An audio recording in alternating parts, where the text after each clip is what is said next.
The Christian songwriter Michael W. Smith composed a song, and in it he listed the things that Jesus was doing, and he was saying he's doing this, and doing this.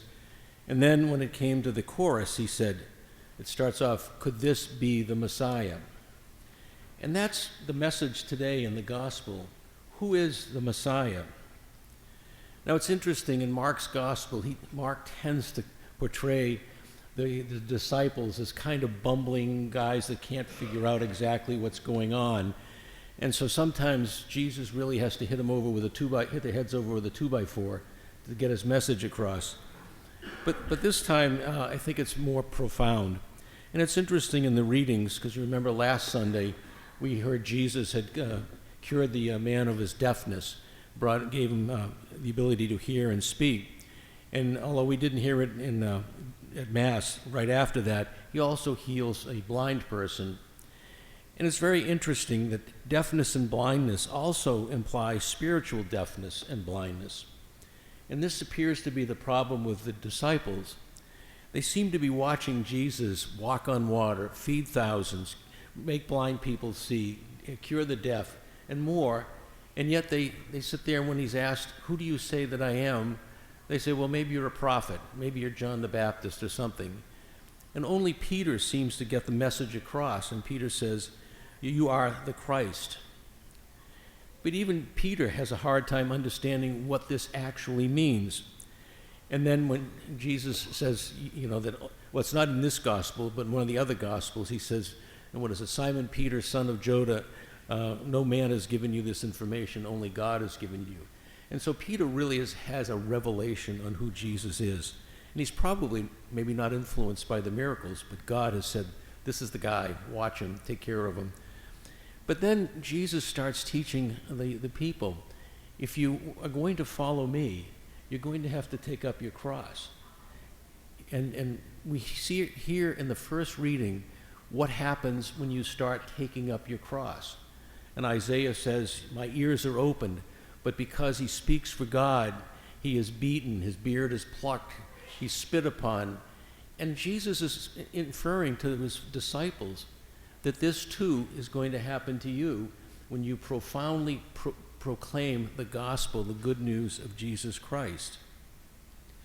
Now, Peter, good Peter, he means well, then rebukes Jesus. And it's interesting that the word rebuke that's used in the Greek is the same word that Jesus uses when he rebukes demons and others. And he rebukes Jesus, pretty strong language for the follower, and says, no, this can't happen to you.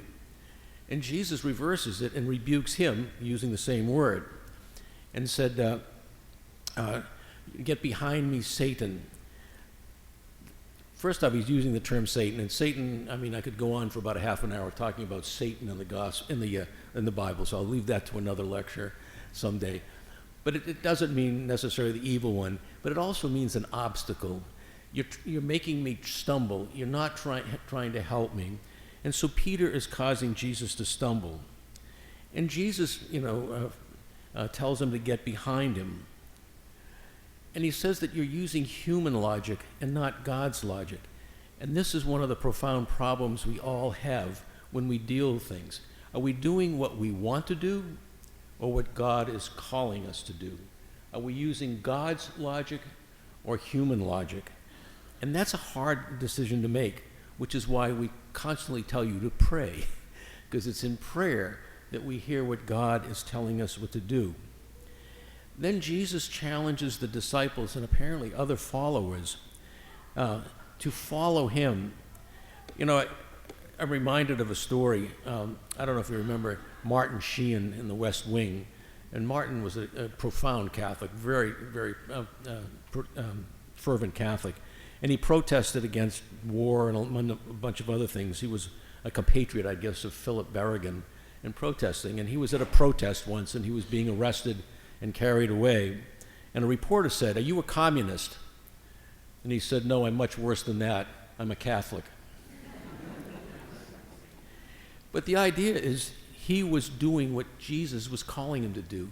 Go against violence, but you're going to get arrested. You're going to get problems.